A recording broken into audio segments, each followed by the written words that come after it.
بسم الله الرحمن الرحيم. ووصينا الإنسان بوالديه إحسانا حملته أمه كرها ووضعته كرها وحمله وفصاله 30 شهرا حتى إذا بلغ أشده وبلغ 40 سنة قال رب أوزعني أن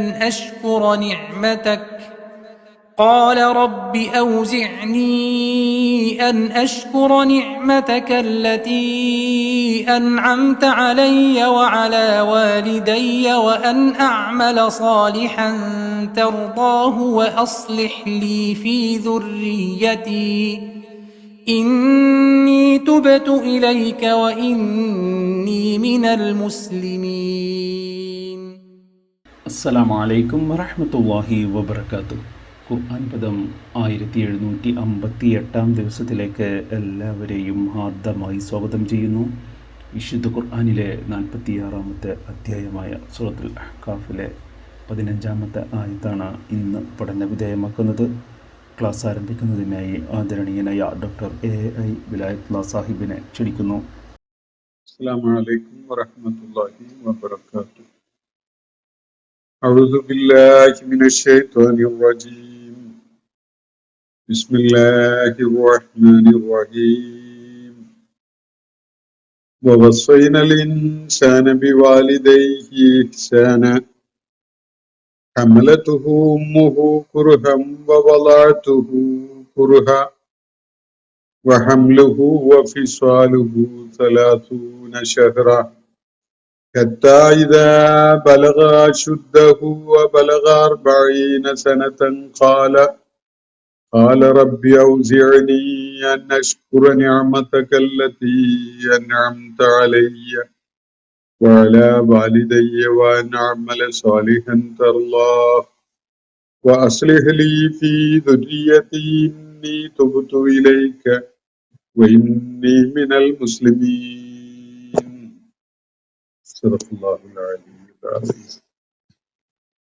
സൂറത്തുൽ അഹ്ഖാഫിലെ 15-ാമത്തെ ആയത്താണ് ഞാൻ നിങ്ങളെ കേൾപ്പിച്ചിട്ടുള്ളത്. കഴിഞ്ഞ ദിവസം നമ്മൾ പഠന വിധേയമാക്കിയ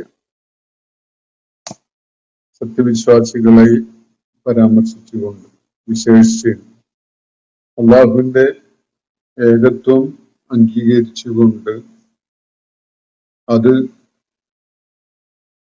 ഉറക്കെ പ്രഖ്യാപിക്കുവാനും അതിനെ തുടർന്ന് ആ മാർഗത്തിൽ ഇസ്തിഖാമത്തോടുകൂടി നിലകൊള്ളുവാനും സന്നദ്ധരാകുന്ന ആളുകളെ പരാമർശിച്ചുകൊണ്ട് ചില കാര്യങ്ങൾ അവര് ഭയപ്പെടേണ്ടതില്ല, അവർക്ക് ദുഃഖിക്കേണ്ടതുമില്ല, അവരാണ് സ്വർഗാവകാശികൾ, അവര് ചെയ്ത സൽപ്രവർത്തനങ്ങൾക്കുള്ള പ്രതിഫലം എന്ന നിലക്ക് അവരത് ഏറ്റുവാങ്ങുന്നതാണ് എന്ന കാര്യമാണ്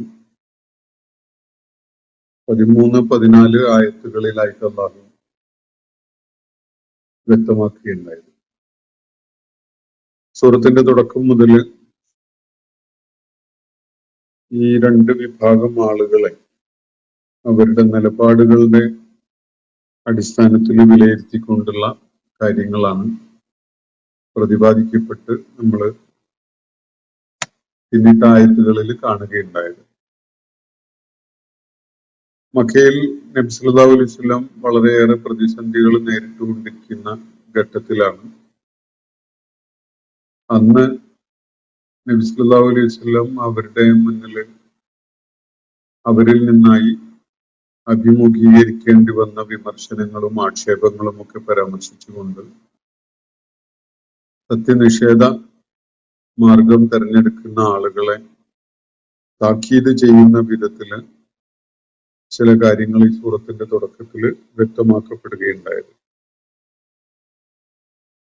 ആ ഒരു സന്ദർഭത്തിലാണ് അതിനോട് ചേർത്ത് പറയുന്ന വിധത്തിലാണ് ഞങ്ങളുടെ റബ്ബ് അല്ലാഹു ആണ് എന്ന് പ്രഖ്യാപിക്കുകയും ആ ജീവിത സരണിയിൽ ഇസ്തിഖാമത്തോടുകൂടി നിലകൊള്ളുകയും ചെയ്യുന്ന ആളുകൾ ഏത് വിധത്തിലാണ് സൗഭാഗ്യവാന്മാരാകാൻ പോകുന്നത് എന്നത് അല്ലാഹു നമ്മൾ കഴിഞ്ഞ ദിവസം പഠന വിധേയമാക്കിയ ആയത്തുകളിലായി വിവരിക്കുന്നത് നമ്മൾ കാണുകയുണ്ടായത്. അതിനെ തുടർന്നാണ് ഈ 15-ാമത്തെ ആയത്തില്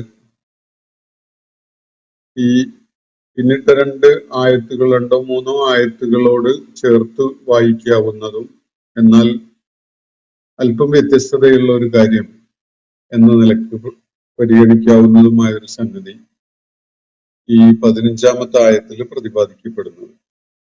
അതിനെ തുടർന്ന് വീണ്ടും ഈ സത്യവിശ്വാസികളുടെ നിലപാടുകളുടെ ഫലമായി, അവരുടെ പ്രവർത്തനങ്ങളുടെ ഫലമായി അവർക്ക് കരഗതമാവുന്ന സൗഭാഗ്യങ്ങളെ കുറിച്ച് തന്നെയാണ് തുടർന്നും സൂചിപ്പിക്കുന്നത്. അപ്പൊ അതിനിടക്കുള്ള ഒരു വാചകം എന്ന നിലക്ക് ഇത് ആ ആശയപരമായ തുടർച്ചയായിട്ട് കണ്ടുകൊണ്ട് തന്നെ മനസ്സിലാക്കാം. ഇനി അതല്ലെങ്കിൽ അതിനെ തുടർന്നുള്ള കാര്യങ്ങളെ പ്രതിപാദിക്കുന്നതിന് വേണ്ടി വളരെ പ്രസക്തമായ ഒരു കാര്യം പറയുന്ന വിധത്തിലും കാണാം. നമുക്ക് ഈ ആയത്ത് സൂക്ഷ്മമായിട്ടൊന്ന് മനസ്സിലാക്കാൻ ശ്രമിക്കാൻ മാത്രം. വസ്വൈനൽ ഇൻസാന, മനുഷ്യനെ നാം ഇങ്ങനെ ഉപദേശിക്കുകയും ചെയ്യുകയുണ്ടായി. വസ്വൈനൽ ഇൻസാന, നേരത്തെ റബ്ബുനല്ല എന്ന് പറയുകയും ഇസ്തിഖാമത്ത് കാണിക്കുകയും ചെയ്ത ആളുകളുടെ ആ നടപടി, അവരുടെ അതിനെ തുടർന്നുള്ള പ്രവർത്തനങ്ങളൊക്കെ കാരണമായിട്ട് അവര് ഏറ്റുവാങ്ങുന്ന സൗഭാഗ്യങ്ങളെ കുറിച്ച് പറഞ്ഞല്ലോ. അതിനോട് ചേർത്ത് മനസ്സിലാക്കാവുന്ന ഒരു കാര്യം, മനുഷ്യനെ നാം ഇങ്ങനെ ഒരു ഉപദേശം നൽകിയിട്ടുണ്ടായിരുന്നു മനുഷ്യർക്കായിട്ട്. അതിനോട് വിശ്വാസികൾ എങ്ങനെയാണ് പ്രതികരിക്കുകയുണ്ടായത് എന്നത് ചൂണ്ടിക്കാണിക്കുകയാണ് അല്ലാഹുവിടെ. വസ്വൈനൽ ഇൻസാന, മനുഷ്യന് നാം ഒരു വസിയത്ത് നൽകുകയുണ്ടായി, ഒരു ഉപദേശം മനുഷ്യന് നാം നൽകുകയുണ്ടായിട്ടുണ്ട്. ബി വാലിദൈഹി ഇഹ്സാന, തന്റെ മാതാപിതാക്കളോട് നന്മ ചെയ്യണം എന്നതാണത്. മനുഷ്യന് നാം നൽകിയിട്ടുള്ള, നേരത്തെ നൽകിയിട്ടുണ്ടായിരുന്ന ഒരു ഉപദേശം. ഇവിടെ വിശ്വാസികളെന്നോ അവിശ്വാസികളെന്നോ എന്നുള്ള വേർതിരിവൊന്നും കാണിക്കുന്നില്ല. മനുഷ്യ സമൂഹത്തിൽപ്പെട്ട ആർക്കും ബാധകമാവുന്ന വിധത്തിലാണ് അള്ളാഹു മനുഷ്യരാശിയോടായിട്ട് തന്നെ ഒരു ഉപദേശം നടത്തിയിട്ടുണ്ടായിരുന്നത്. ഇത് എപ്പോഴാണ് ഈ ഉപദേശം നൽകിയത് എന്നത് ഇവിടെ സൂചിപ്പിക്കുന്നില്ല. എല്ലാ പ്രവാചകന്മാരുടെയും അധ്യാപനങ്ങളുടെ വളരെ പ്രധാനപ്പെട്ട ഒരു മർമ്മമായിട്ട്, അല്ലെങ്കിൽ വളരെ പ്രാധാന്യമുള്ള ഒരു എലിമെന്റ് ആയിട്ട് നമുക്ക് ഈ ഉപദേശത്തിന് മനസ്സിലാക്കാൻ സാധിക്കും. സമാനമായ സംഗതികൾ വേറെയും പല സൂറത്തുകളിലും അള്ളാഹു പരാമർശിക്കുന്നുണ്ട്. സൂറത്ത് ലുഖ്മാൻ ഒരു ഉദാഹരണമാണ്. അപ്പൊ ഇവിടെ അള്ളാഹു പറയുന്നത് വസൈനൽ ഇൻസാന, മനുഷ്യന് നാം ഒരു ഉപദേശം നൽകുകയുണ്ടായിട്ടുണ്ട്. ബി വാലിദൈഹി, അത് അവന്റെ മാതാപിതാക്കളുമായി ബന്ധപ്പെട്ടുകൊണ്ടുള്ളതാണ്. വാലിദൈൻ എന്ന് പറഞ്ഞാൽ മാതാവും പിതാവും ഒരുമിച്ച് പരാമർശിക്കപ്പെടുന്ന ഒരു രീതിയാണ് അറബ്. വാലിദ് എന്ന് പറഞ്ഞാൽ പിതാവും വാലിദത്ത് എന്ന് പറഞ്ഞാൽ മാതാവുമാണ്. പക്ഷെ രണ്ടും ഒരുമിച്ച് പറയുമ്പോൾ അതിന്റെ പുല്ലിംഗ രൂപത്തില് അതിന്റെ ദ്വിവചനമാണ് ഉപയോഗിക്കുക. അതാണ് വാലിദൈൻ എന്നത്. വാലിദാൻ എന്ന പ്രയോഗത്തിന്റെ ഒരു വേറെ രൂപമാണ് വാലിദൈൻ എന്നത്. അപ്പൊ മനുഷ്യന് തന്റെ മാതാപിതാക്കളുമായി ബന്ധപ്പെട്ടുകൊണ്ട് നാം ഒരു ഉപദേശം നൽകിയിട്ടുണ്ടായി. ആ ഉപദേശം ഇതാണ്, ഇഹ്സാന, അവരോട് നല്ല നിലയിൽ വർത്തിക്കണം എന്നതാണ്. അവർക്ക് സുഹൃതം ചെയ്യണം, നന്മ ചെയ്യണം, അവർക്ക് ഇഹ്സാൻ ചെയ്യണം എന്നതാണ് മാതാപിതാക്കളുമായി ബന്ധപ്പെട്ടുകൊണ്ട് മനുഷ്യരോട് അള്ളാഹു നൽകിയ ഉപദേശം. വവസൈനൽ ഇൻസാന ബിവാലിദൈഹി ഇഹ്സാന. വാലിദൈന് മാതാപിതാക്കൾക്ക് നന്മ ചെയ്യണം എന്നതാണ്, ഇഹ്സാൻ ചെയ്യണം എന്നതാണ് അള്ളാഹു മനുഷ്യരോടായി നടത്തിയിട്ടുള്ള ഉപദേശം. അതിന്റെ ന്യായങ്ങളാണ് പിന്നീട് പറയുന്നത്. ഹമലതുഹു ഉമ്മുഹു കുർഹം വവളഅതുഹു കുർഹം. എന്നിട്ട് മാതാപിതാക്കളോട് എന്ന് പറയുമ്പോൾ ഇരുവരോടും, മാതാവിനോടും പിതാവിനോടും ഒരുപോലെ തന്നെ സൂചിപ്പിച്ചുകൊണ്ടാണ് ഈ പ്രയോഗം. അവരോട് ഇഹ്സാൻ ചെയ്യണം എന്നതാണ് ഇവിടെ മനുഷ്യരോടായി നിർദ്ദേശിച്ചിട്ടുള്ളത്. എന്തുകൊണ്ടാണ് അള്ളാഹു അങ്ങനെ മാതാപിതാക്കളോട് നന്മ ചെയ്യണം, അവർക്ക് സുഹൃതം ചെയ്യണം എന്നത് പറഞ്ഞിട്ടുള്ളത് എന്നത് അതിനുള്ള ന്യായമാണ് തുടർന്ന് വ്യക്തമാക്കുന്നത്. ഹമലതുഹു ഉമ്മുഹു കുർഹ. അവന്റെ ഉമ്മ, അവന്റെ മാതാവ് അവനെ പ്രയാസം ഉള്ള വിധത്തിലാണ് ഗർഭം ചുമന്നത്. വളരെയേറെ ക്ലേശങ്ങൾ അനുഭവിച്ചുകൊണ്ടാണ്, പ്രയാസപ്പെട്ടുകൊണ്ടാണ് അവനെ ഗർഭം ചുമന്നിട്ടുള്ളത്. ഹമലതുഹു ഉമ്മുഹു കുർഹ. അവന്റെ മാതാവ് ക്ലേശം അനുഭവിക്കുന്ന വിധത്തിലാണ് അവനെ ഗർഭം ചുമന്നിട്ടുള്ളത്. വവളഅതുഹു കുർഹ. അവനെ പ്രസവിച്ചിട്ടുള്ളതും അതേ വിധത്തിൽ പ്രയാസം അനുഭവിച്ചുകൊണ്ടാണ്, ക്ലേശം അനുഭവിച്ചുകൊണ്ടാണ്. രണ്ട് പ്രയാസങ്ങളാണ് ഇവിടെ ചൂണ്ടിക്കാണിക്കപ്പെട്ടത്. ഒന്ന്, ഗർഭം ചുമക്കുക എന്നത്. ഹമലതുഹു എന്നാണ് അതിന് ഉപയോഗിച്ചിരിക്കുന്ന പദം. ഹമലതുഹു, അവനെ വഹിച്ചുകൊണ്ട് നടന്നു, ഗർഭം ചുമന്നു എന്നതാണ് സൂചന. അപ്പോ അവന്റെ ഉമ്മ, അവന്റെ മാതാവ് അവനെ കുർഹായിട്ട് പ്രയാസം അനുഭവിക്കുന്ന ആളായിക്കൊണ്ടാണ് ഗർഭം ചുമന്ന് കൊണ്ടു നടന്നത്. 8-10 മാസം ഗർഭം ചുമന്ന് നടക്കുന്നത് അതാർക്കും ആലോചിച്ചാൽ മനസ്സിലാകുന്ന ഒരു കാര്യമാണ്. വളരെയേറെ ശ്രദ്ധ ആവശ്യമുള്ള വിധത്തില്, വളരെയേറെ കരുതലോടെ, ഗർഭസ്ഥ ശിശുവിന് യാതൊരു ദ്രോഹവും ഉണ്ടാവരുത് എന്ന് പ്രത്യേകം ഉദ്ദേശിച്ചുകൊണ്ട് ജീവിതത്തിൽ ഒരുപാട് സൗകര്യങ്ങളും സുഖങ്ങളും അതുപോലെ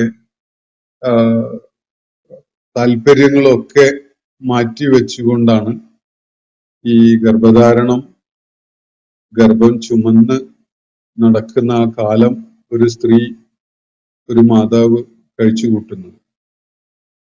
നമ്മുടെ കാലഘട്ടത്തിൽ ഈ ഗർഭധാരണം വേണ്ട, ഗർഭം ചുമന്ന് നടക്കുന്ന ഒരു ഏർപ്പാടിന് ആവൂല എന്നൊക്കെ തീരുമാനിക്കുന്ന സ്ത്രീകളും അല്ലെങ്കിൽ ദമ്പതികളൊക്കെ നമുക്ക് ധാരാളം കാണാൻ കഴിയും. അപ്പോ ഗർഭം ധരിക്കലും ആ ഗർഭം ചുമന്നുകൊണ്ട് 8-9-10 മാസത്തോളം വളരെയേറെ പ്രയാസകരമായ, വളരെയേറെ നിയന്ത്രണങ്ങളുള്ള വിധത്തില് ജീവിക്കേണ്ടി വരുന്നത്, അതിനുള്ള സന്നദ്ധത ഉണ്ടാവുക എന്നത് അത് ദൈവികമായി ചുമതലപ്പെടുത്തപ്പെട്ട ഒരു കർത്തവ്യം എന്ന നിലക്ക് തന്നെ, ഒരു പുണ്യം എന്ന നിലക്ക് തന്നെ അത് നിർവഹിക്കുന്നത് എത്രത്തോളം പ്രാധാന്യമുള്ള ഒരു കാര്യമാണ് എന്നത് നമ്മുടെ കാലഘട്ടത്തിൽ മനസ്സിലാക്കാൻ ഒട്ടും പ്രയാസമില്ല. കാരണം അതിന് ഗർഭം ചുമന്ന് നടക്കാൻ കൂട്ടാക്കാതിരിക്കുന്ന ആളുകളുടെ എണ്ണം വർദ്ധിച്ചു വരുന്ന ഒരു കാലത്താണല്ലോ നമ്മൾ ജീവിക്കുന്നത്. വസൈനൽ ഇൻസാന ബിവാലിദൈഹി ഇഹ്സാന. മനുഷ്യരോടായിട്ട് അള്ളാഹു നൽകിയ ഉപദേശം ഇതാണ്: മാതാപിതാക്കളോട് സുഹൃതം ചെയ്യണം, അവരോട് നന്മ ചെയ്യണം എന്നത്. അതിന്റെ കാരണം ഹമലതുഹു ഉമ്മുഹു കുർഹ. അവന്റെ ഉമ്മ, അവന്റെ മാതാവ് അവനെ ക്ലേശം അനുഭവിച്ചുകൊണ്ടാണ് ഗർഭം ചുമന്നത്. വവളഅതുഹു കുർഹ. അവനെ പ്രസവിച്ചിട്ടുള്ളതും വളരെയേറെ ക്ലേശം സഹിച്ചുകൊണ്ടാണ്. പ്രസവ വേദന, പ്രസവ പ്രക്രിയ ഒക്കെ എല്ലാവർക്കും വിശദീകരിക്കാതെ തന്നെ അറിയുന്ന, മനസ്സിലാക്കാൻ കഴിയുന്ന കാര്യങ്ങളാണ്. പ്രസവ വേദനയേക്കാൾ വലിയൊരു വേദന ഉണ്ടോ എന്നത് സംശയിക്കുന്ന ഒരു സംഗതിയാണ്. ഇല്ല എന്നാണ് പ്രസവ അനുഭവമുള്ള ആളുകൾ പറയുന്നത്. ശരീരത്തിലെ സകല അസ്ഥികളും ഒന്നിച്ച് ഒരേ സമയത്ത് മുറിഞ്ഞു പോകുന്ന, ഒടിഞ്ഞു പോകുന്ന ഒരു അനുഭവം എത്ര കടുത്ത വേദന ഉണ്ടാക്കുന്നതാണ് എന്നത് നമുക്ക് ഇമാജിൻ ചെയ്യാം. അതുപോലെ ഒരു അനുഭവമായിട്ടാണ് പ്രസവത്തെയും പ്രസവത്തിന്റെ ആ വലിയ സങ്കീർണത നിറഞ്ഞ അവസ്ഥയെയും ഒക്കെ സ്ത്രീകള് വിവരിക്കുന്നത്. അപ്പോ വല്ലാഴത്തുഹു കുറുഹ, പ്രയാസം അല്ലെങ്കിൽ ക്ലേശം അനുഭവിച്ചുകൊണ്ടാണ് അവനെ, ആ കുഞ്ഞിനെ, അതാണും പെണ്ണൊക്കെ ആവാം, മനുഷ്യനോടാണല്ലോ ഉപദേശം. അപ്പോ ഏറെ പ്രയാസം സഹിച്ചുകൊണ്ടാണ്, ഏറെ ക്ലേശം അനുഭവിച്ചുകൊണ്ടാണ് അവനെ പ്രസവിക്കുന്നത്. ഇവിടെ അവനെ എന്ന പരാമർശം ഇത് ആൺകുട്ടിയെ പ്രസവിക്കാൻ മാത്രമേ ഈ ബുദ്ധിമുട്ടുള്ളൂ എന്ന നിലക്ക് മനസ്സിലാക്കേണ്ടതില്ല. ഏറ്റവും ഏർലി സ്റ്റേജിലുള്ള കുഞ്ഞിനെ പരാമർശിക്കുന്ന ഒരു പ്രോനൗൺ ആണ് ഇവിടെ ഉപയോഗിച്ചതെന്ന് കാണാൻ കഴിയും. ഹമലതുഹു, അവനെ വഹിച്ചു അല്ലെങ്കിൽ അതിനെ വഹിച്ചു, രണ്ടും ആവാം, ആണായാലും പെണ്ണായാലും ആ പ്രോനൗൺ അതിന് ചേർന്നതാണ്. അപ്പൊ അതില് വേറെ സൂചനകളൊന്നും നമ്മൾ വഹിക്കേണ്ടതില്ല. ആണും പെണ്ണും ഒക്കെ ഒരുപോലെ, കുഞ്ഞ് ആണായാലും പെണ്ണായാലും ഗർഭം ചുമക്കുക എന്ന് പറയണതും പ്രസവിക്കുക എന്ന് പറയണതും ഒക്കെ പ്രയാസകരം തന്നെയാണ്. വഹംലുഹു വഫിസാലുഹു സലാസൂന ശഹ്റ. ഇനി മൂന്നാമതൊരു കാര്യം കൂടി അള്ളാഹു പരാമർശിക്കുകയാണ്, ക്ലേശം അനുഭവിച്ചതിന്റെ ഒരു മൂന്നാമത്തെ രൂപം. അവനെ ഗർഭം ചുമന്നതും അവന്റെ മുലയൂട്ടലുമായിട്ട് 30 മാസങ്ങളാണ് അള്ളാഹുവിടെ പരാമർശിക്കുന്ന. അങ്ങനെയാണ്, 30 മാസങ്ങളാണ്. വിശുദ്ധ ഖുർആനിൽ വേറെ ചിലയിടങ്ങളിൽ മുലയൂട്ടൽ കാലം അള്ളാഹു 2 വർഷം കൊണ്ട് അവസാനിപ്പിക്കാൻ വേണ്ടിയാണ് നിർദ്ദേശിക്കുന്നത് കാണാൻ കഴിയും. 1-2 സ്ഥലങ്ങളിൽ ആ പരാമർശമുണ്ട്. അപ്പോ 2 വർഷമാണ് മുലകുടി അവസാനിപ്പിക്കാനുള്ള കാലം എന്ന നിലക്ക് ഖുർആൻ വ്യക്തമാക്കിയിട്ടുള്ള സ്ഥിതിക്ക് മുലയൂട്ടൽ കാലം 24 മാസങ്ങളായിട്ട് നമ്മൾ മനസ്സിലാക്കേണ്ടി വരും. പിന്നെ ഇവിടെ 6 മാസങ്ങളാണ് ബാക്കിയുള്ളത്. സാധാരണഗതിയിൽ ഒരു സ്ത്രീ ഗർഭം ധരിച്ച് പ്രസവിക്കുമ്പോഴത്തിന് 9 മാസവും ഏതാനും ദിവസങ്ങളുമാണ് എടുക്കുക. അപ്പൊ ഇവിടെ ഖുർആൻ പരാമർശിച്ചിരിക്കുന്നത് 30 മാസങ്ങളാണ് അവന്റെ ഗർഭം ചുമന്ന് നടക്കലും അവനെ മുലയൂട്ടലുമായിട്ട് 30 മാസങ്ങളാണ് അതിനു വേണ്ടി വരുന്നത്. അപ്പൊ ഈ മുലയൂട്ടൽ കാലം എന്നതും ഏകദേശം 2 വർഷത്തോളം വരുന്ന വളരെ നിരന്തര ജാഗ്രതയോടുകൂടി നിർവഹിക്കേണ്ട ഒരു ടാസ്കാണ് മുലയൂട്ടൽ എന്ന് പറയുന്നത്. മുലയൂട്ടുന്ന സ്ത്രീ അല്ലെങ്കിൽ അമ്മ കുഞ്ഞിന്റെ കാര്യത്തില് വളരെ ശ്രദ്ധയോടുകൂടി അത് നിർവഹിക്കുന്നില്ലെങ്കിൽ എത്രത്തോളം സമൂഹം പ്രയാസപ്പെടും എന്നത് നമുക്ക് ഊഹിക്കാവുന്നതേ ഉള്ളൂ. ഒരാള് ജീവിതത്തിന്റെ 3 വർഷങ്ങള്, ഏകദേശം 3 വർഷങ്ങള് അല്ലെങ്കിൽ 3 വർഷത്തിലേറെ നീക്കി വെക്കുകയാണ് ഒരു കുഞ്ഞ് രൂപപ്പെട്ടു വന്ന് അതൊരു 2 വയസ്സ് എത്തി മുലകുടി അവസാനിപ്പിക്കുന്നത് വരേക്കുള്ള ഒരു കാലം എത്തുവാൻ. അപ്പോഴേക്കാണല്ലോ ഒന്ന് സ്വന്തം കാലിൽ എണീറ്റ് നിൽക്കാനും നടക്കാനും ഒക്കെ ഉള്ളൊരു ശക്തിയും പ്രാപ്തിയും ഒക്കെ ആവും. അപ്പോ 3 വർഷങ്ങളാണ് ഗർഭധാരണം മുതൽ മുലയൂട്ടൽ അവസാനിപ്പിക്കുന്നത് വരെയുള്ള കാലം. വിശുദ്ധ ഖുർആൻ ഇവിടെ 30 മാസങ്ങളായിട്ടാണ് പരാമർശിക്കുന്നത്. അതിന് ചില ന്യായങ്ങളുണ്ട്, ഞാൻ അതിലേക്ക് വരാം. അപ്പൊ ഏകദേശം 3 വർഷങ്ങൾ ഇതിനു വേണ്ടി ഒരു സ്ത്രീ പൂർണ്ണമായി നീക്കി വെക്കേണ്ടി വരികയാണ്. ഇത് പറയുമ്പോൾ എന്റെ ഓർമ്മയിലുള്ളത് ഇപ്പോ PhD ഒക്കെ ചേർന്നിട്ടുള്ള നമ്മുടെ കാലഘട്ടത്തിലെ പെൺകുട്ടികൾ, വിവാഹിതരായ പെൺകുട്ടികൾ, അവര് ഗവേഷണ പ്രക്രിയയിൽ ആൺകുട്ടികളുടെ അത്ര വേഗത്തിൽ എല്ലാം ഫിനിഷ് ചെയ്ത് ഡിസർട്ടേഷൻ സബ്മിറ്റ് ചെയ്യാൻ സാധിക്കുന്നില്ല. അവരെത്ര സമർത്ഥകളാണെങ്കിലും മാസ്റ്റർ ഡിഗ്രി ലെവലിലൊക്കെ വലിയ കഴിവും പ്രാപ്തിയൊക്കെ തെളിയിച്ച കുട്ടികൾ തന്നെ അതിനിടയ്ക്കൊരു പ്രസവമൊക്കെ വന്നു കഴിഞ്ഞാൽ അത് മൊത്തം അങ്ങ് മാറ്റിവെക്കേണ്ടി വരികയാണ്. എന്നിട്ട് പിന്നെ രണ്ടാമത് അതിന്റെ പൂർത്തീകരണത്തിന് വേണ്ടി ശ്രമിക്കണമെങ്കിൽ വീണ്ടും തുടക്കം മുതൽ ബിൽഡപ്പ് ചെയ്ത് കൊണ്ടുവരുന്ന വിധത്തിൽ പൂർണ്ണമായിട്ട് അതിൽ നിന്ന് ഡിസ്ട്രാക്റ്റഡ് ആവുന്ന ഒരവസ്ഥ അവർക്ക് വരുന്നുണ്ട്.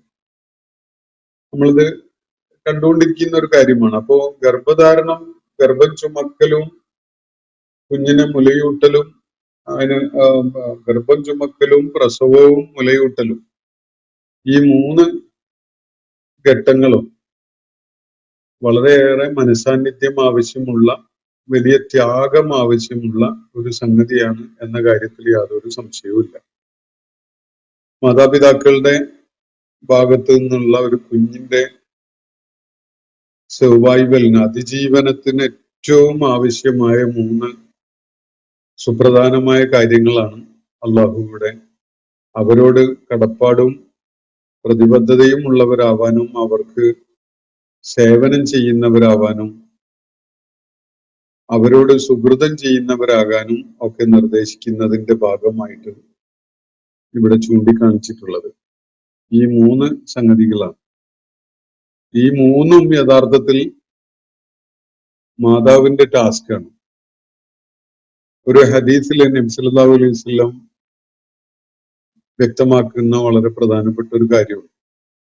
ഒരാൾ ഒരിക്കലും നബി സല്ലല്ലാഹു അലൈഹി വസല്ലമയോട് വന്ന് ചോദിക്കുകയുണ്ടായി, പ്രവാചകരെ, എനിക്ക് ഏറ്റവും കൂടുതൽ കടപ്പാട് ആരോടാണ്? നബി സല്ലല്ലാഹു അലൈഹി വസല്ലം പറഞ്ഞു, നിന്റെ ഉമ്മാനോടാണ്. അപ്പൊ അയാൾ അത് അംഗീകരിച്ചു. എന്നിട്ട് വീണ്ടും ചോദിച്ചു, പിന്നെ ഞാൻ ആരോടാണ് കടപ്പെട്ടിരിക്കുന്നത്? അപ്പോ പ്രവാചകൻ വീണ്ടും അതേ ഉത്തരം തന്നെയാണ് നൽകിയത്, നിന്റെ ഉമ്മാനോടാണ്. അയാള് വീണ്ടും അത് അംഗീകരിച്ചു, അത് സംശയമില്ല, ഞാൻ അതിന് സന്നദ്ധനാണ് എന്ന നിലക്ക് തന്നെ അംഗീകരിച്ചുകൊണ്ട് വീണ്ടും ചോദിച്ചു. പിന്നീട് ഉമ്മാന്റെ കാര്യം പറഞ്ഞല്ലോ, ഇനി ആരോടാണ് എനിക്ക് കടപ്പാടുള്ളത് എന്ന് ചോദിച്ചപ്പോ വീണ്ടും അള്ളാഹുവിന്റെ പ്രവാചകൻ പറഞ്ഞത് നിന്റെ ഉമ്മാനോട് എന്നാണ്. 4ാമത്തെ തവണയാണ് ഇതേ ചോദ്യം ആവർത്തിച്ചപ്പോ അള്ളാഹുവിന്റെ പ്രവാചകൻ നിന്റെ പിതാവിനോട്, നിന്റെ ഉപ്പായോട് എന്ന് പറയുകയുണ്ടായത്. അപ്പൊ ഈ ഹദീസ് യഥാർത്ഥത്തിൽ ഈ ആയത്തിനുള്ള ഒരു വിശദീകരണമായിട്ട് നമുക്ക് ചേർത്ത് വെച്ച് മനസ്സിലാക്കാൻ സാധിക്കും. അള്ളാഹുവിടെ 3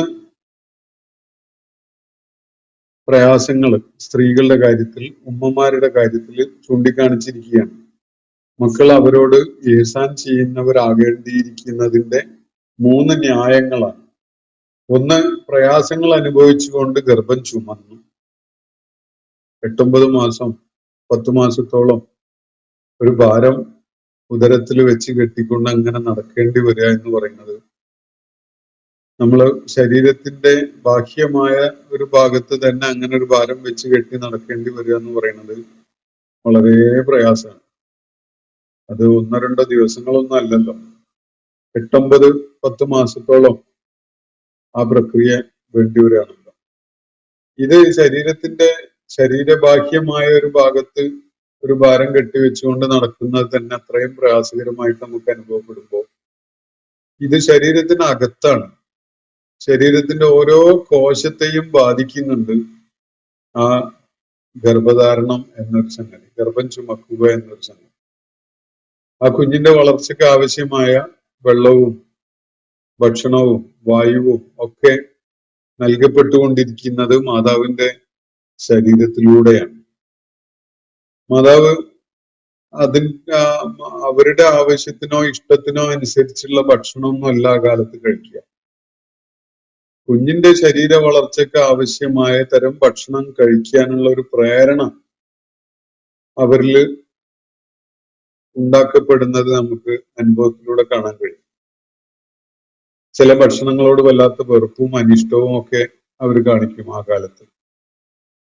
അതൊക്കെയും തന്നെ പ്രകൃതിയുടെ ഒരു സംവിധാനം, അള്ളാഹു ഒരുക്കിയ ഒരു സംവിധാനമാണ്.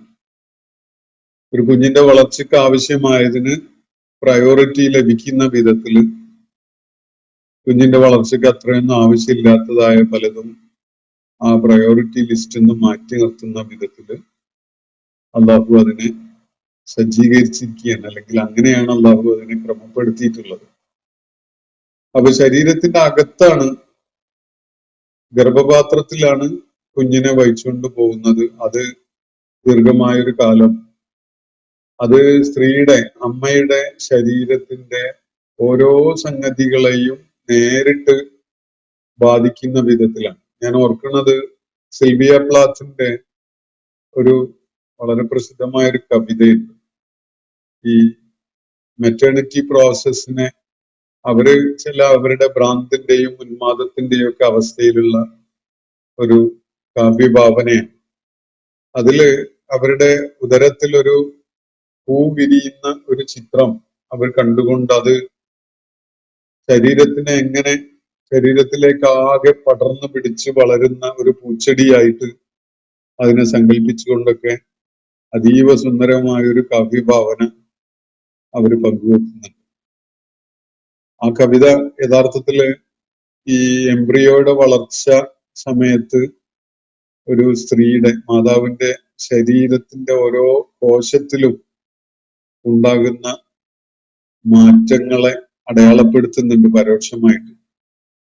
അപ്പോ ശരീരത്തിന്റെ ഒരു ഭാഗവും ഇതിൽ നിന്ന് മാറി നിൽക്കുന്ന ഒരവസ്ഥ ഉണ്ടാവില്ല. ചിന്ത, ആലോചന, അതുപോലെ ഭാവന തുടങ്ങിയിട്ടുള്ള സംഗതികൾ മുതൽ ശരീരത്തിലെ ഓരോ കോശത്തിന്റെയും പ്രവർത്തനങ്ങൾ വരെ ഈ ഗർഭം എന്ന ഒരു പ്രതിഭാസം നിയന്ത്രിച്ചുകൊണ്ടിരിക്കുന്നു, സ്വാധീനിച്ചുകൊണ്ടിരിക്കുന്നു എന്നതാണ് വസ്തുത. ആ കാലത്ത് പരീക്ഷ എഴുതണം, സമയം ചെലവഴിച്ച് പഠിക്കണം, അല്ലെങ്കിൽ ഡിസർട്ടേഷൻ തയ്യാറാക്കണം എന്നൊക്കെ പറഞ്ഞ് അവരെ ബുദ്ധിമുട്ടിക്കുന്നത് നമുക്ക് അതെന്തുമാത്രം വലിയ ട്രോമ ആയിരിക്കും എന്നത് ആലോചിക്കാവുന്നതേ ഉള്ളൂ. ഈ കാലത്ത് ബാപ്പാക്കൊരു റോള് തീർച്ചയായിട്ടും ഉണ്ടല്ലോ. ഒന്നിനും വേണ്ടത്ര സന്നദ്ധതയോ കഴിവോ കാണിക്കാൻ കഴിയാത്ത ഒരു കാലമാണ്. ആ കാലത്ത് ആ കുഞ്ഞിന്റെ ഉമ്മയെ പരിചരിക്കുക, അവർക്ക് വേണ്ട സൗകര്യങ്ങളും സാഹചര്യങ്ങളും ഒക്കെ ഒരുക്കി കൊടുക്കുക എന്ന വളരെ പ്രധാനപ്പെട്ട ഒരു കാര്യം നിർവഹിക്കേണ്ട ആളാണ് ബാപ്പ. പക്ഷെ അതൊന്നും തന്നെ ഈ 3 പ്രയാസങ്ങളോട് ചേർത്ത് വെക്കാൻ മാത്രമൊന്നും ഉള്ളതായിട്ട് അള്ളാഹു പരിഗണിക്കുന്നില്ല, അല്ലെങ്കിൽ അതിവിടെ പരാമർശിക്കപ്പെടേണ്ടതായിരുന്നു. ബാപ്പയാണ് പുറത്തുപോയി അധ്വാനിച്ച് കാശുണ്ടാക്കി വന്ന് ഒരുപക്ഷെ ആ നാളുകളിൽ വീട്ടില് ഭക്ഷണം പോലും തയ്യാറാക്കുന്ന കാര്യങ്ങളൊക്കെ ചെയ്യേണ്ടി വരുന്നുണ്ടാവുക. പക്ഷെ അതിനൊന്നും ഈ 3 സംഗതികളോട് ചേർത്ത് വെക്കാൻ മാത്രം മൂല്യമുള്ളതായിട്ട് അള്ളാഹു പരിഗണിക്കുന്നില്ല എന്നാണ് മനസ്സിലാക്കാൻ പറ്റുന്നത്. പക്ഷെ രണ്ടുപേരോടും സുഹൃതം ചെയ്യാൻ തന്നെയാണ് അള്ളാഹു ഇവിടെ നിർദ്ദേശിക്കുന്നത്. എന്നിട്ട് നബി സല്ലല്ലാഹു അലൈഹി വസല്ലം ആ ഹദീസിൽ വ്യക്തമാക്കിയ പോലെ 3 തവണ ആവർത്തിച്ച് ചോദിച്ചപ്പോഴും കടപ്പാട് ഉമ്മായോടാണെന്ന് പറഞ്ഞല്ലോ. ഇവിടെ 3 പ്രയാസങ്ങളുമാണ് ചൂണ്ടിക്കാണിക്കപ്പെടുന്നത്.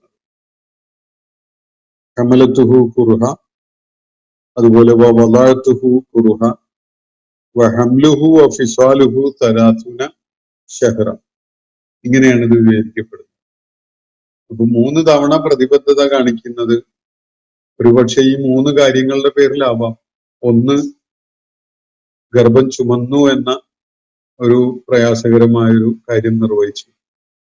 രണ്ടാമത്തത്, പ്രസവം എന്ന അങ്ങേയറ്റം വേദന അനുഭവിക്കേണ്ടി വരുന്ന ഒരു കാര്യം അവര് നിർവഹിച്ചു. മൂന്നാമത്തത്, 2 വർഷത്തോളം നീണ്ടു നിൽക്കുന്ന ഒരു പ്രക്രിയയാണല്ലോ മുലയൂട്ടല്. 2 വർഷം തന്നെ, 24 മാസങ്ങൾ. അപ്പോ അത് ഈ ഗർഭം ചുമക്കുന്നതിനോട് ചേർത്ത് പറഞ്ഞിരിക്കുകയാണ് ഇവിടെ. വഹംലുഹു വഫിസാലുഹു 30 ശഹ്റ. വേറെ 1-2 സന്ദർഭങ്ങളിൽ മുലയൂട്ടൽ കാലമായിട്ട് 2 വർഷങ്ങളാണ് പരാമർശിക്കപ്പെട്ടിട്ടുള്ളത്.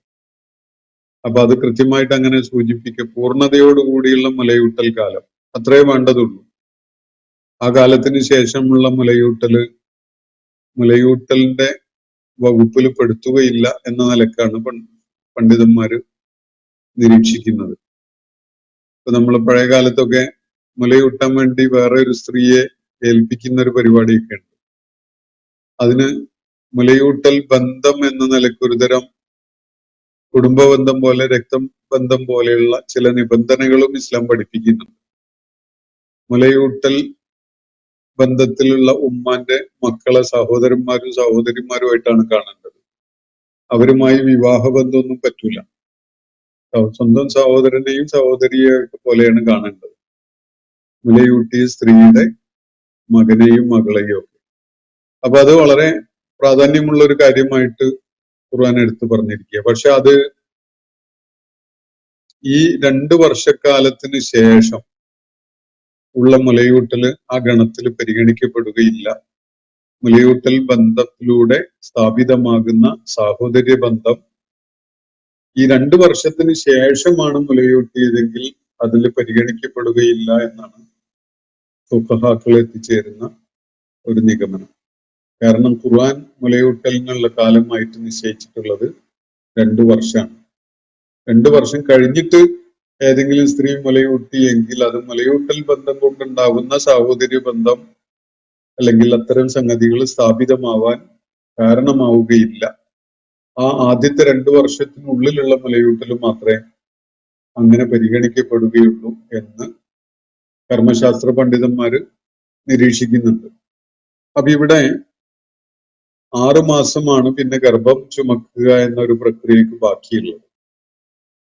വഹംലുഹു വഫിസാലുഹു 30 ശഹ്റ എന്നാണല്ലോ പറഞ്ഞിരിക്കുന്നത്. 30 ശഹ്റ എന്ന് പറഞ്ഞാൽ 30 മാസങ്ങളാണ്. അതിൽ നിന്ന് നിർബന്ധമായും മുലയൂട്ടൽ കാലമായി 24 മാസം മാറ്റിവെച്ചാൽ പിന്നെ 6 മാസമാണ് ശേഷിക്കുന്നത്. എന്തുകൊണ്ട് ഇങ്ങനെ എന്നത് ആലോചിക്കാവുന്നതാണ്. ഒരു പ്രമാദമായ ഒരു വിഷയം ഉസ്മാൻ റളിയല്ലാഹു അൻഹുവിന്റെ ഭരണകാലത്തുണ്ടായത് ചരിത്രം രേഖപ്പെടുത്തുന്നുണ്ട്.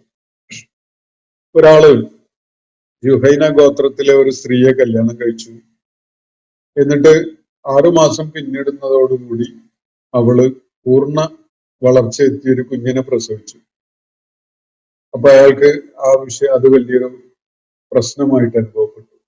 അയാൾ അത് മനസ്സിലാക്കിയത് അവള് നേരത്തെ, ഞാൻ വിവാഹം ചെയ്യുന്നതിന്റെ മുമ്പ് തന്നെ ഗർഭിണിയായിരുന്നു, അതുകൊണ്ടാണ് 6 മാസം പിന്നിടുന്നതോടെ അവള് പ്രസവിച്ചത്, അതുകൊണ്ട് അവള് വ്യഭിചാര കുറ്റം ചെയ്തവളാണ് എന്നതാണ് അയാൾ മനസ്സിലാക്കിയത്.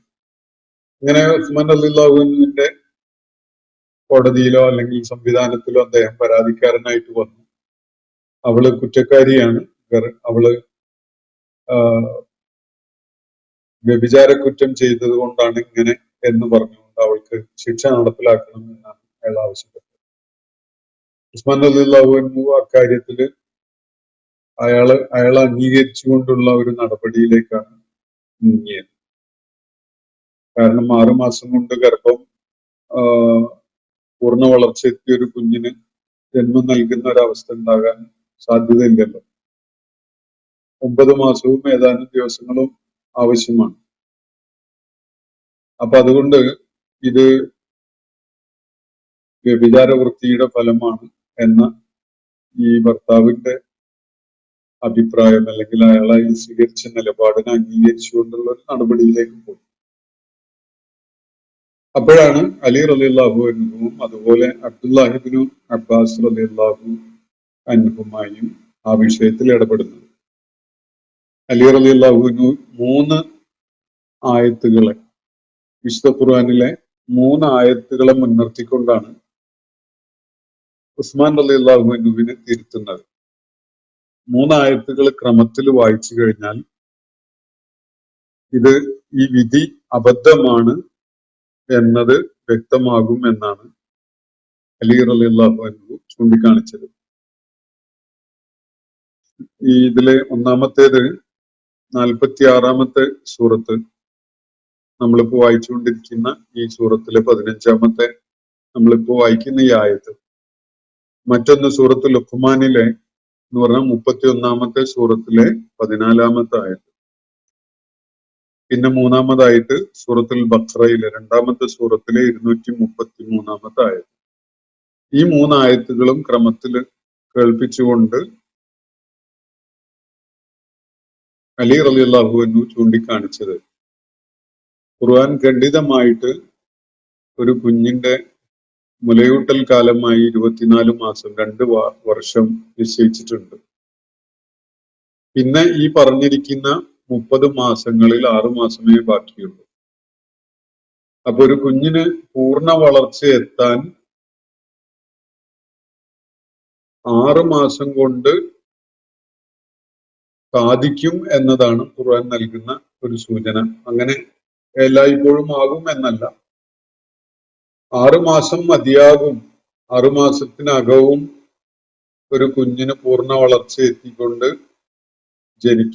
പിറക്കുന്ന ഒരു അവസ്ഥ ഉണ്ടാകാം എന്നൊരു സൂചന അതിൽ അടങ്ങിയിട്ടുണ്ട്. അതുകൊണ്ട് നിങ്ങൾ നൽകിയിട്ടുള്ള ഈ വിധി ശരിയല്ല എന്നാണ് അലി റളിയല്ലാഹു അൻഹു ചൂണ്ടിക്കാണിക്കുകയുണ്ടായത്. സമാനമായ ഒരു ഇടപെടലാണ് അബ്ദുല്ലാഹി ഇബ്നു അബ്ബാസ് റളിയല്ലാഹു അൻഹുമ നടത്തുന്നത്. ഈ കാര്യം വിശദമായി മനസ്സിലാക്കിക്കൊണ്ട് ഉസ്മാൻ റളിയല്ലാഹു അൻഹു ആ സ്ത്രീയെ തിരികെ വിളിക്കുകയും ആ നടപടി റദ്ദ് ചെയ്യുകയും ചെയ്തു എന്നതാണ് ചരിത്രം രേഖപ്പെടുത്തുന്നത്. ഒരു ഹദീസ് പ്രകാരം ഒരു കുഞ്ഞിന് ഗർഭധാരണം ഉണ്ടായി കുഞ്ഞിന്റെ വളർച്ച നടന്നുകൊണ്ടിരിക്കുമ്പോൾ 4-ാമത്തെ മാസമാണ് കുഞ്ഞില് റൂഹ് നൽകപ്പെടുന്നതും കുഞ്ഞിന് ജീവന്റെ തുടിപ്പ് ഉണ്ടായി തുടങ്ങുന്നതും. 4 മാസങ്ങളുടെ 3 ഘട്ടങ്ങളായിട്ട് ഒരു കുഞ്ഞിന്റെ വളർച്ചയെ പരാമർശിച്ചുകൊണ്ട് 3 മാസങ്ങളുടെ 3 ഫേസസ് ആയിട്ട് പരാമർശിച്ചുകൊണ്ട് ഹദീസിൽ വ്യക്തമാക്കപ്പെടുന്ന 3 ഘട്ടങ്ങളുണ്ട്. നുത്ഫ എന്നത്, പിന്നെ മുളക എന്നത്, അതുപോലെ നശ്അത്ത് എന്ന 3 പദങ്ങൾ ഉപയോഗിച്ചുകൊണ്ട് പരാമർശിക്കുന്നതാണ്. എന്തായാലും ഈ 4 മാസം പിന്നിടുന്ന ഘട്ടത്തിലാണ്, അതോടുകൂടിയാണ് യഥാർത്ഥത്തില് കുഞ്ഞിന് ജീവന്റെ തുടിപ്പ് ഉണ്ടാവുന്നതും അതിന് റൂഹ് നൽകപ്പെടുന്നതും ഒക്കെ തന്നെ. ഇതിവിടെ പറഞ്ഞിരിക്കുന്ന കാര്യം കുഞ്ഞിന്റെ ഗർഭം ചുമക്കുന്ന ഒരു സംഗതിയാണല്ലോ, ഗർഭധാരണം അല്ല. ബീജസങ്കലനം ഉണ്ടായി ഗർഭം ധരിക്കുക എന്ന ഒരു സംഗതിയിൽ തന്നെ ആ ഘട്ടത്തിൽ തന്നെ ഒന്നും ചുമക്കുന്ന അവസ്ഥയൊന്നും പറയാൻ പറ്റൂല. ഗർഭം ചുമക്കുന്നു എന്ന നിലക്ക് ഒരു ഭാരം അങ്ങനെ കൊണ്ട് നടക്കേണ്ടി വരുന്നു എന്നത് അനുഭവപ്പെട്ടു തുടങ്ങുന്നത് 4 മാസം പിന്നിടുമ്പോഴാണ് എന്ന നിലക്ക് നമുക്കിതിനെ മനസ്സിലാക്കാൻ ഒരു സാധ്യത നിലനിൽക്കുന്നുണ്ട്. അപ്പോ 4 മാസം വരെ വളരെ ഖഫീഫായിട്ട് ഖുർആൻ അത് അങ്ങനെ തന്നെ പറയുന്നുണ്ട്. വളരെ ഖഫീഫായിട്ടുള്ള ഒരു ഭാരം ആണ് ആ ഘട്ടത്തിൽ ചുമക്കുന്നത്. അത് അറിയാനൊന്നും ഉണ്ടാവില്ല. ഫിസിയോളജിക്കലായിട്ടുള്ള പല ലക്ഷണങ്ങളും ഉണ്ടാവുമെങ്കിലും ഒരു ഭാരം ചുമന്ന് നടക്കുന്ന പോലെ ഉള്ള ഒരു അനുഭവം ആയിട്ട് അതുണ്ടാവില്ല. അപ്പൊ ഈ ഒരു ഭാരം ചുമന്ന് നടക്കുന്ന ഒരു 6 മാസത്തെയാണ് ഇവിടെ സൂചിപ്പിക്കപ്പെട്ടിട്ടുള്ളത് എന്ന നിലക്കും മനസ്സിലാക്കാൻ ഒരു സാധ്യതയുണ്ട്. അപൂർവമായിട്ടാണെങ്കിലും medical science, modern medical science പ്രകാരം മനസ്സിലാക്കാൻ സാധിക്കുന്നത് ഒരു 6 മാസവും ഏതാനും ദിവസങ്ങളും ഒക്കെയാണ് ഒരു കുഞ്ഞിന് പൂർണ്ണ വളർച്ച എത്തിയിട്ട് പിറവിയെടുക്കാൻ വേണ്ട ഏറ്റവും ചുരുങ്ങിയ സമയം എന്ന് പറഞ്ഞാൽ അപൂർവമായിട്ടെങ്കിലും പൂർണ്ണ വളർച്ച എത്തിയ ഒരു കുഞ്ഞ് 6 മാസത്തിന്റെ ഘട്ടം പിന്നിടുന്നതോടെ പിറവിയെടുക്കാം. അങ്ങനെ പൂർണ്ണ വളർച്ച, ശരീര വളർച്ച പൂർത്തിയായിട്ട് ജനനം സംഭവിക്കാം എന്നതാണ് മെഡിക്കൽ സയൻസ് നൽകുന്ന സൂചന. അപ്പൊ ഈ വിശദാംശങ്ങളൊക്കെയാണ് ഈ ആയത്തുമായി ബന്ധപ്പെട്ടുകൊണ്ട് നമ്മുടെ ശ്രദ്ധയിൽ ഉണ്ടാവേണ്ടത്. അപ്പൊ അല്ലാഹു ഇവിടെ പറഞ്ഞിരിക്കുന്ന ഒരു കാര്യം, മനുഷ്യനെ നാം ഉപദേശിക്കുകയുണ്ടായി. അവന്റെ മാതാപിതാക്കളോട് സുഹൃതം ചെയ്യണം, അവർക്ക് പുണ്യം ചെയ്യണം, അവർക്ക് സേവനം ചെയ്യണം എന്ന നിലക്ക്. അതിന് കാരണം ഹമലത്തുഹു ഉമ്മുഹു കുറുഹം വ വലാഅത്തുഹു കുറുഹം. അവന്റെ മാതാവ് അവനെ പ്രയാസങ്ങൾ അനുഭവിച്ചുകൊണ്ട് ഗർഭം ചുമന്നു, പ്രയാസപ്പെട്ടുകൊണ്ട് തന്നെ പ്രസവിച്ചു. വഹംലുഹു വഫിസാലുഹു സലാത്തൂന ശഹ്റ. അവന്റെ ഗർഭം ചുമന്ന് നടക്കലും അതുപോലെ മുലയൂട്ടലും 30 മാസങ്ങളാണ് എന്നും ഇവിടെ പരാമർശിച്ചിരിക്കുകയാണ്. ഈ സൂറത്തിന്റെ ഈ ആയത്തിന്റെ തുടർന്നുള്ള ഭാഗങ്ങൾ ഇന്ന് വിശദീകരിച്ച് പൂർത്തിയാക്കാൻ കഴിയുകയില്ല എന്നാണ് മനസ്സിലാക്കുന്നത്. അതുകൊണ്ട് ഈ ആയത്ത് തന്നെ നമുക്ക് നാളെ അതിന്റെ വിശദീകരണം തുടരാം. അള്ളാഹു നമ്മെ എല്ലാവരെയും അനുഗ്രഹിക്കുമാറാവട്ടെ. വാഖിറു ദഅ്വാന അനിൽ ഹംദുലില്ലാഹി റബ്ബിൽ ആലമീൻ. അസ്സലാമു അലൈക്കും വറഹ്മത്തുള്ളാഹി വബറകാതുഹു. ഇന്നത്തെ ഖുർആൻ പദം ഇവിടെ സമാപിക്കുന്നു. ഖുർആൻ പഠനത്തിൽ പങ്കെടുത്ത എല്ലാവർക്കും അല്ലാഹു അർഹമായ പ്രതിഫലം നൽകി അനുഗ്രഹിക്കട്ടെ. വആഖിറു ദഅ്വാന അനിൽ ഹംദുലില്ലാഹി റബ്ബിൽ ആലമീൻ. അസ്സലാമു അലൈക്കും വറഹ്മത്തുള്ളാഹി വബറകാതുഹു.